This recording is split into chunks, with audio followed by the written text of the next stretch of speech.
What is up, everyone, and welcome to some more F1 23 My Team Career Mode, and we're here for round number 2 of Season 7 of our Jaguar Racing career. It is our final season in Formula 1. You'll be hearing me say that a lot over the next 22 races, I would imagine. But yeah, last time out we were in Bahrain, and things were going pretty well. We were battling Esteban Ocon tooth and nail for the victory there, only for things to be cruelly snatched out of our hands as we suffered a mechanical failure in our first race of the season. So yeah, there we go. We've received 320 resource points to go into our bank of 150,000. I'm sure that's going to make a big splash.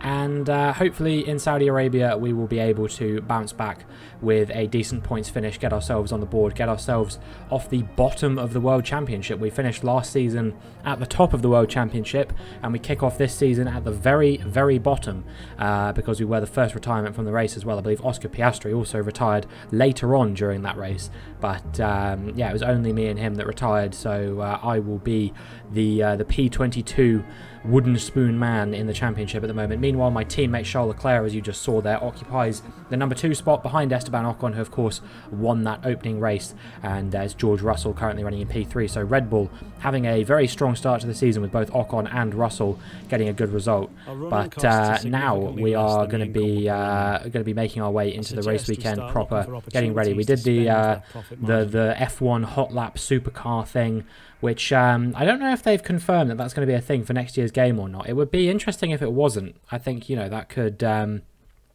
maybe streamline the process a little bit, because they are not the most interesting things in the world, but they are useful in the sense that they give you that bonus team acclaim, that bonus cash, all that kind of thing. That's why I'm still doing them deep into Season 7. And yeah, I'm very much looking forward to next year's game. It's one of those things now where, look, don't get me wrong, like I love doing career mode on this game, and I don't have a problem with doing it by any stretch of the imagination. But now that they've kind of dangled this new overhauled career mode in front of me, my brain just constantly is like, I want it now. I want to play it now. I don't want to have to wait another season, another month to be able to get it. But on the day I'm recording this, and probably yesterday as you're hearing this, unless you're watching it later on down the line, it is 1 month until the early access drops for F1 24. So yeah, I will be straight on that this year, as I don't have anything planned this year that will intersect with that. You can see practice here, we got P8 on those soft compound tyres. We had pretty decent pace.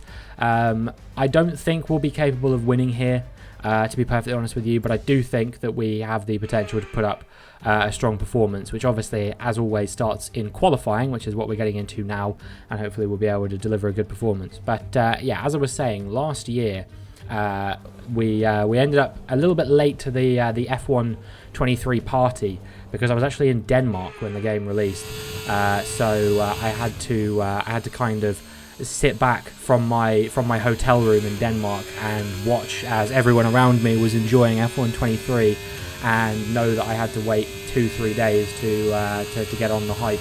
But I mean, look, it was an amazing trip, one of the best moments of my life, and I still managed to enjoy the few days where the game was out and I was doing various activities as well. So yeah, I wasn't. There would have been worse situations for me to be in where I couldn't play the game. Make our way through our final lap in Q1 now, and you can see we're definitely going to be making it through. We crossed the line, we improved by a few tenths off of our initial lap. 2 sets of soft compound tyres used there, good enough for P5 in the end. Makes us get through to Q2 quite easily, and hopefully we'll continue putting up good performances over the course of the weekend. Charles Leclerc going 4th fastest there, as well as Lando Norris leads Verstappen and Albon in the top 3. And then eliminated here is Fittipaldi, De Vries, Tsunoda.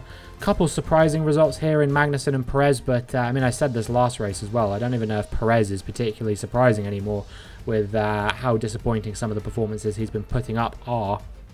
And then Lance Stroll is the other driver in the bottom 6 there, being knocked out in qualifying 1. So we make our way through now into qualifying 2. We're on a used set of soft compound tyres to kick things off. We're going to be doing a banker lap here, and hoping that it delivers a relatively strong baseline for us to build off of over the rest of the weekend. You can see we do a 124.9 now on a used set of soft compound tyres. It's pretty good.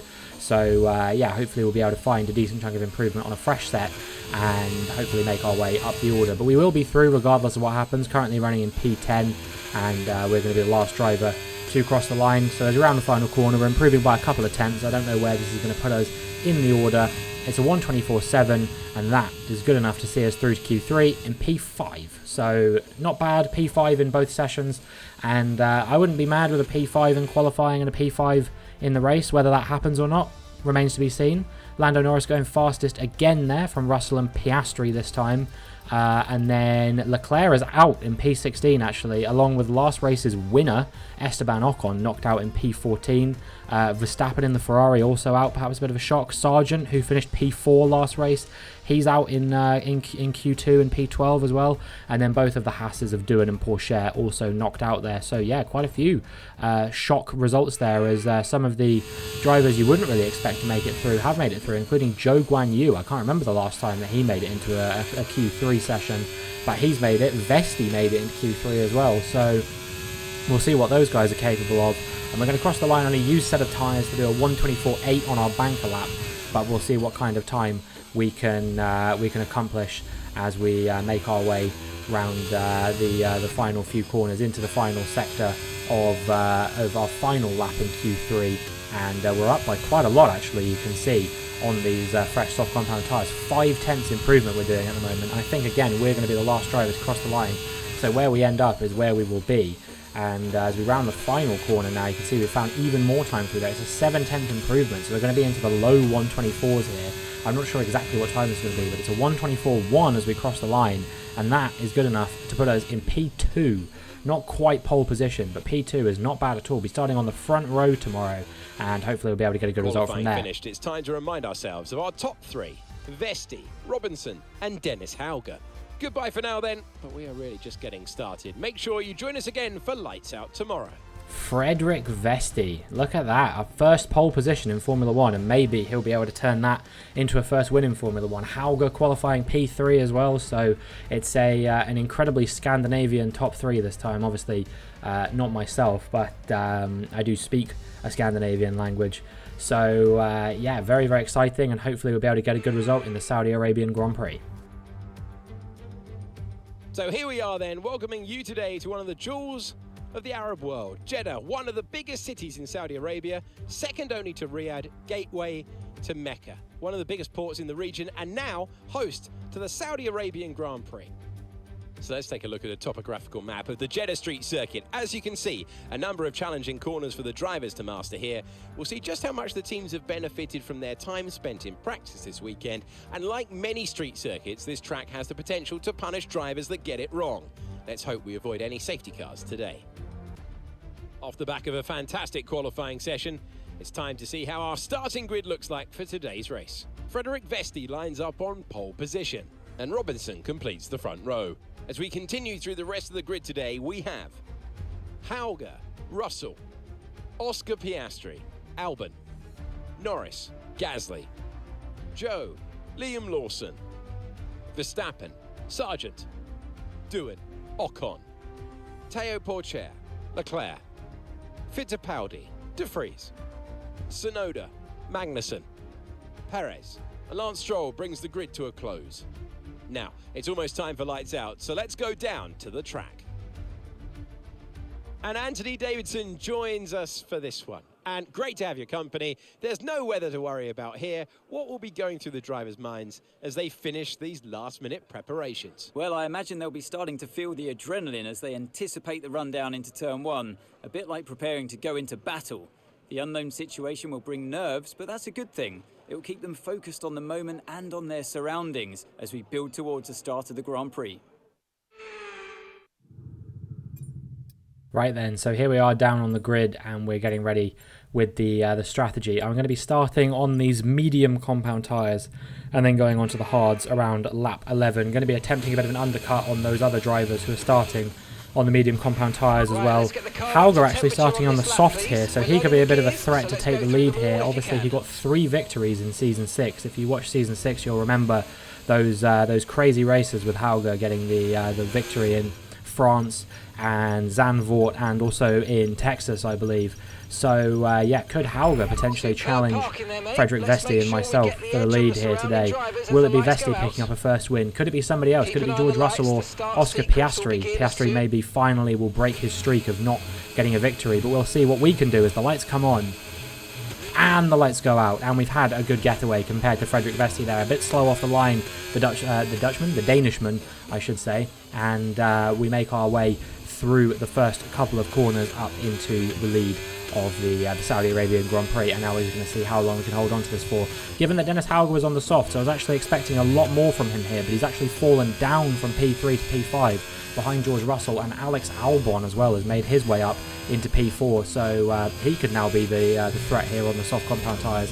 Either way, I've had a pretty bad run through the first sector here, and Frederik Vesti is right behind me. George Russell not too far behind him as well. They are super close. I think they're wheel to wheel actually through the hairpin here, so that's actually held both of them up a significant amount. 5/10 is the gap, and George Russell makes his way up into P2. He's up 2 positions off the start as we make a bit of contact with the wall there. Check for damage. There is none, fortunately, and yeah, I'm struggling quite a bit to really sort of keep the pace around here. Frederik Vesti has now fallen back quite significantly to George Russell, so I wouldn't be surprised if Russell starts to break away. But we could come under threat from the man who finished on the podium last race in P3. Could he be hoping to get his first victory of the season here today in Saudi Arabia as we go wheel to wheel into the final corner? I'm going to brake nice and late as I can do it realistically, and we're still wheel to wheel through the final corner as well, and I just about managed to stay ahead of George Russell as we get into the pit straight once again. But you can see that George Russell and Frederik Vesti now as well are so close to me. They're going to be going either side of me. We're going to try and break through the middle, but we can't break late enough to make that work. And both Vesti and Russell have overtaken me. Vesti retaking the lead for a split second, but it's going to be George Russell winning out in total. So George Russell moves up into P1. It's Frederik Vesti in P2, myself P3, and then directly behind us we have the 2 Mercedes of Alex Albon and Lando Norris directly behind us as well. So they could potentially be a bit of a threat here, especially on those soft compound tyres. But they're going to want to clear me and clear Vesti and Russell nice and quickly, realistically, because they are, of course, on those soft compound tyres, which are going to wear out quickly if they're not careful here. Alex Albon now looking for a move on me as well. We're going to try and fire it back up the inside of him through the hairpin, and we do manage to bully him out of the way a little bit there and stay in P3 for the time being. You know, I would like to get a podium here. Ideally, I want to win here because this is a track where I've never won before. This is the 6th time racing here in F1 23, and we've not had a win here yet, but I think it may be slipping through our fingers at the moment as Alex Albon piles a bit more pressure on us, actually turns into the side of us there. Not sure if he just had a bit of an oversteer snap or something like that, but Alex Albon, yeah, he was very close to sort of wiping me out into the wall there.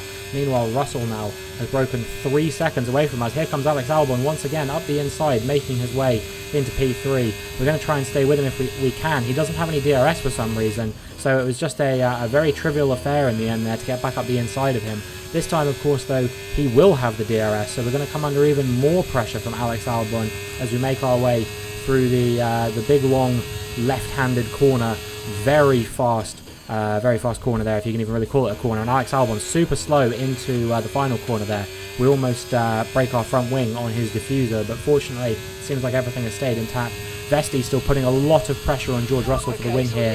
With the DRS, we're going to try and get back ahead of Alex Albon if we can. Break nice and late into the first corner, try and go around the outside, switch it to the inside, and we're still wheel to wheel. And I think as a result of this, he's actually going to win out in this battle. So Alex Albon makes his way up into P3 for the time being, but we're going to try and stay with him through the first sector if we can help it. Obviously, he is going to be a little bit faster, especially given that he's got those soft compound tyres, and just generally, this is not a particularly strong sector for me. But on this occasion, we've actually taken it super well, and we almost have to back off a little bit to make sure we don't go into the back of Alex Albon. We're breaking away from his teammate Lando Norris as well. So as we make our way through the hairpin, once again, we've gotten back ahead of Alex Albon and up into P3, back onto the podium now, and we'll see if we can actually stay here this time, or whether Alex Albon is going to have more to say as we keep going on. Make our way onto lap 6 now, and here is Liam Lawson in the Williams retiring from the race. The New Zealander is out of the race, and that will be game over for a man who had a very strong season last season. He actually finished ahead of a number of drivers that you would have expected would have probably finished ahead of a Williams. He ended up scoring like 40-50 points last season, I think, Lawson. So I'm sure that he will want to have a bit of a repeat of that, but a mechanical failure in the early stages of the season is not what he would have wanted for that reason. Make our way now into lap 7, and here's Pierre Gasly. You can see that Albon has fallen away from us a little bit. Maybe he had an issue or something like that, but Gasly's managed to creep his way through up into P4, and he's going to try and make it a double Alpine podium. I don't know if that's ever happened in the last 6 seasons of My Team Career Mode. So if Alpine can get 2 cars on the podium today, that would be an absolutely remarkable performance for those guys. So we're going to see if we can hold off Pierre Gasly to prevent them from doing it. But I'll be very impressed. It's looking like VESTI is basically nailed on for getting a podium here at the moment, because he is all the way 7 seconds up in P2 ahead of myself and Gasly. We tried to go back up the inside of Gasly, but of course there was a yellow flag right in the position where we tried to get back ahead of him, and it gave him the DRS as well, so it was a bit foolish from me really, but I was just trying to hold on to the position by any means necessary. But the yellow flag, due to Lawson being retired on track there, ended up costing us big time. And I think as a result, Gasly is going to hold on to this P3 now as he starts to break away from me. And as we make our way onto the pit lap on lap 11, you can see the gap to Gasly is 3 seconds. George Russell and Frederick VESTI still rowing over P1, but they're 10 seconds up the road from VESTI's teammate Pierre Gasly as well. Piastri is a fair amount away from Gasly, so I think it's going to be a pretty nailed on P3 for Gasly unless we can undercut through the pit stop. Obviously he's not come in yet, so we do have a good opportunity to do exactly that, going onto the hard compound tyres. Hopefully we don't hold up Charles Leclerc too much, who is coming in on this very same lap. And Jack Doohan is going to be coming around the first corner right as we're exiting the pit lane as well, so we're going to be really close to the Australian driver, our former teammate of course. We're going to have to try and clear him nice and quickly, dummy him to the inside, brake nice and late round that corner. We almost squeezed him into the wall there. You can see I've held him up quite a lot actually, but look, you have to do what you have to do to make sure that you don't get held up behind a slower car for too long. Obviously I think Doohan's probably coming into the pit lane at the end of this lap, or maybe the next. And let's make our way to the end of lap 13. You can see there are a few cars in the pit lane, including Piastri, of course, who was the next car behind Pierre Gasly. And Gasly himself actually is coming to the pits too. And you can see he's just fractionally ahead of me here by a little over a second, I think. And as a result, we just weren't able to get back in touch with him. I tried to stay with him, but he just had a bit of superior pace. Given that he boxed 2 laps later than me, that was enough to make the difference for him in the end. Frederick VESTI, you can see, still 8 seconds up the road from Pierre Gasly as well. So I would say that VESTI is pretty much nailed on for at least P2 here. He looks like he's fallen away from George Russell a little bit, so he's going to want to get back into George Russell's DRS range as soon as he possibly can, feasibly, if he wants any chance of doing it today. But yeah, at the moment, looking behind Norris and Hauger, they are a fair chunk behind us, but could easily get back in range if I'm not careful. So I'm just trying to do what I can to maintain the gap behind. I'll be very content with the P4 here. I think it'll be the best result I've ever had in Saudi Arabia if we get a P4 here today. So yeah, I won't be complaining too much. And as we make our way into lap 20, you can see that is smoke billowing out the back of the Haas of Théo Pourchaire. So he is going to be out of the race and pulling over to the side of the track. And well, maybe this will cause a bit of late drama, because it could potentially bring out a safety car or something to that description. We'll see. There you go, there's a notification that Théo Pourchaire is out of the session, and it's a virtual safety car has been deployed. This isn't as horrendous as if it had been a full safety car, because that would have brought all the cars behind me directly back into range. But we're going to have to make sure we get a pretty epic restart here, because Dennis Hauger no doubt will catch us a little bit as we make our way through the first sector, speed things up a little bit, and eventually the virtual safety car will come to an end, and we have to make sure that we get a good restart here. We can see we're almost a second over the delta, so we have to be careful there. And I actually put the power down a little bit late there, so you can see Dennis Hauger is definitely going to close me down quite significantly. He's within 1 second of me now, is Dennis Hauger, and with 5 laps left to go, or 4.5 laps left to go, I guess, now all of a sudden the pressure is fully on to stay in P4, or we're going to be coming under a lot of threat from our former teammate. And yeah, you can see that with the DRS he is now starting to close me down a little bit, and he's got 2 more DRS zones yet to try and make this move happen if he can. We'll see how close he can get on the following DRS zone. You can see already the gap has come down by a few tenths to the Norwegian driver. We just making contact with every wall at the moment, it seems. Unfortunately, not picking up any damage. But yeah, Dennis Hauger very, very close all of a sudden. 3/10 is the gap. Will he be close enough to go for a move on the run down into turn 1? It looks like he's going to go for it, actually, wheel to wheel with our former teammate through turns 1 and turn 2. And we have to leave him a bit of space on the outside. We can't shove him into the wall, and as a result, he gets the better exit from the corner. And that is Dennis Hauger up into P4. And it was at this point I was really starting to worry a little bit, because we saw it in a few races last season where I was doing quite well up until the final few laps of the race, and then I just started to absolutely capitulate in the last few races and ended up losing position after position after position as we get our second track limits warning of the race. So one more and we will be getting a penalty. We have to be careful about that as well. But yeah, like I said, I didn't want to make it a situation where we were just going to get more and more bogged down and caught up, you know, contending with cars that were trying to overtake me, and as a result end up losing many positions towards the end, because that did happen in last year's Australian Grand Prix. I think, you know, we were running in P4, P5 for quite a lot of the race, and as we actually go to overtake Dennis Hauger here, wheel to wheel, we end up hitting the wall on the inside and pushing him out a little bit. Very close to having my my very own Lance Stroll moment there. We hold them up quite a lot, but we do manage to retain P4 here somehow. But yeah, I just saw the writing on the wall for I might end up going quite significantly backwards and coming under threat from a lot of the cars behind if we're not careful here. So with only 3 laps left to go now, we just have to try and hold on for as long as we possibly can to my former teammate and to the other cars behind, which now is too many to list, really. Piastri is there, Norris is there, even Tsunoda somehow has managed to get himself in this fight. Sargent is also in the battle too. So this goes all the way back to P9 where we are at the moment, and I think Fittipaldi is catching up to the back of this train, so if I'm not careful, I might not even be scoring points here, or it might be a very minimal amount of points, as Dennis Hauger once again puts the pressure on me into the final corner. He will of course have the DRS here, and the other driver who's going to have the DRS is Oscar Piastri. Dennis Hauger tried to go around the outside of me, couldn't find the space, but Piastri on the inside has found a bit of space. We can't really stay with him. Hauger's trying to go around the outside of me as well. This time we are going to squeeze him out a little bit harder, because I'm trying to focus on Oscar Piastri, the Australian driver in front. He's looking to get one over on me after all the times last season when we denied him a chance to win a single race last year. And yeah, he's starting to break away from us through this first sector now. You can see we've run a little bit wide through that corner, and that's kind of compromised our whole run through here. So Dennis Hauger now piling the pressure on us. He's going to try and go around the outside of us into the hairpin. We're going to try and hold on up the inside of the hairpin as well. And all this time, Oscar Piastri is breaking out of that DRS range from me. We're going to be burning some battery in a position I don't usually use the battery to try and stay in touch with the Australian driver, and I think we've managed to just about stay in that DRS range. It's about 8/10 the car in front at the moment. Meanwhile, Pierre Gasly has broken away by a big margin. He's in the biggest no man's land you've ever seen. It's Russell and VESTI contending still for the win onto the final lap, so we'll see which of those two drivers can win out in the final lap. Meanwhile, with all this DRS, I am starting to close the gap to Oscar Piastri.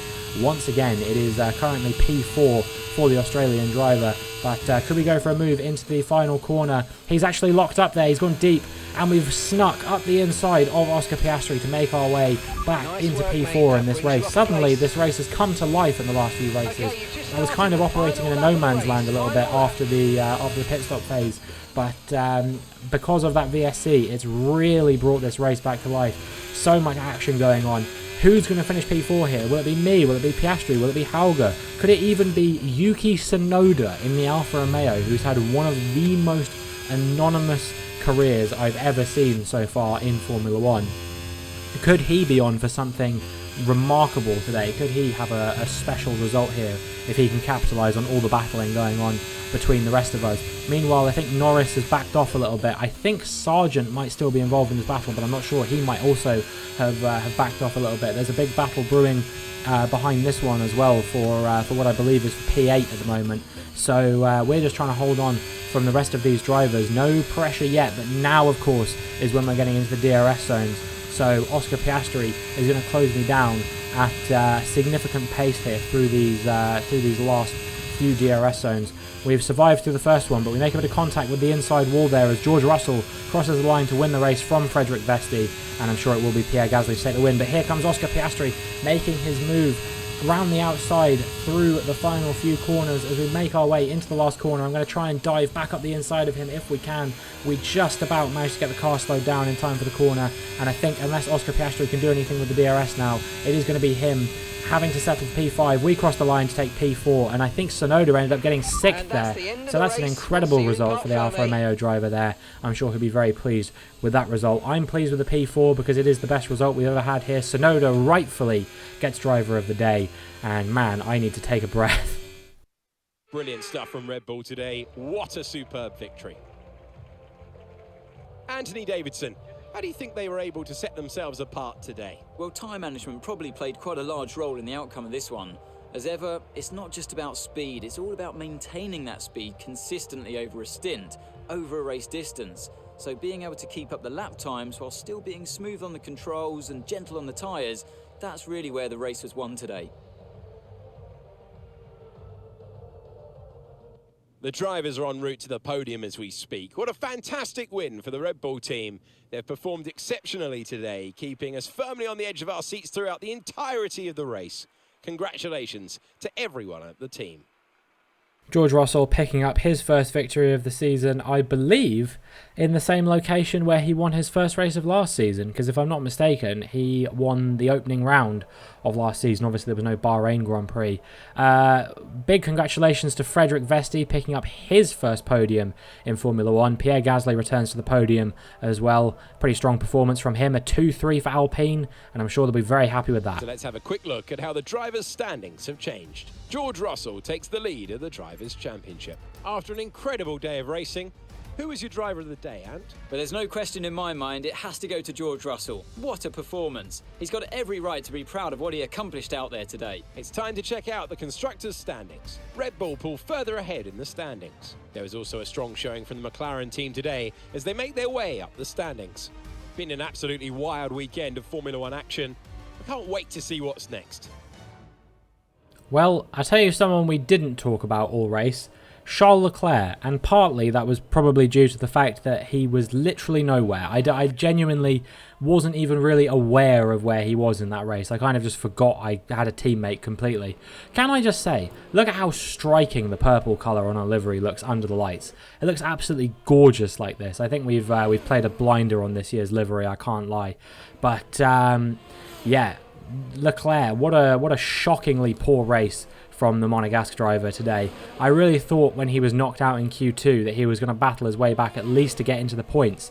I mean, Yuki Tsunoda managed to get himself into the points today, despite the fact that he started. I think he got knocked out in Q1, never mind in Q2. He got knocked out in Q1, and I'm pretty sure he still managed to make his way, he managed to make his way up into P6 from no higher than P17. And you're telling me Leclerc couldn't go from P16 to P10. It's just like a really unacceptable performance. He had the podium last race, and I was thinking to myself, okay, maybe he's starting to turn a corner, but it just feels like it's one step forward, 2 steps back at the moment for Charles Leclerc. Every single time I think that he's finally gonna make something of whatever it is that he's doing in the Jaguar at the moment. He just can't quite seem to stick the landing.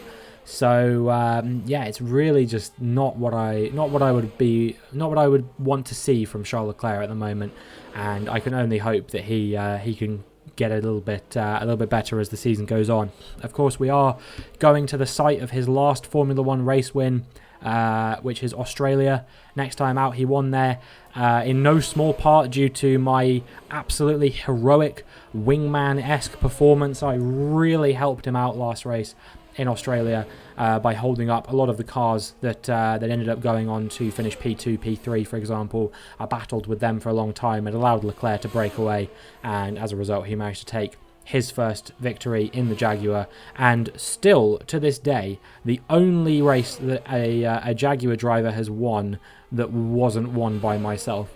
It's only happened once in this entire career mode, and it was Leclerc in Australia last year. Doohan never won one, Hauger never won one, Magnussen never won one. So, yeah, honestly, like I said, I was expecting a lot bigger from Leclerc, and it's not really materialised at the moment. But hopefully, like I said, he'll be able to bounce back in the following race. For us, a P4 puts us P9 in the Drivers' Championship, still only P3 in the Constructors, because we've yet to have a race where both cars have finished in the points. Hopefully we'll be able to have that next race as well. I think it would be a real slap in the face if we don't even challenge for the Constructors this season. But yeah, as things stand, I'm going to need to start having a few good races, a few podiums and wins and stuff if I want to get myself involved in the Drivers' Championship fight, because we're already a long way off of George Russell, who sits at the top on 41 points, something like that, I think. So anyway, that is going to be it for this video. If you enjoyed, please make sure you like and subscribe, and hopefully I'll see you in the next one.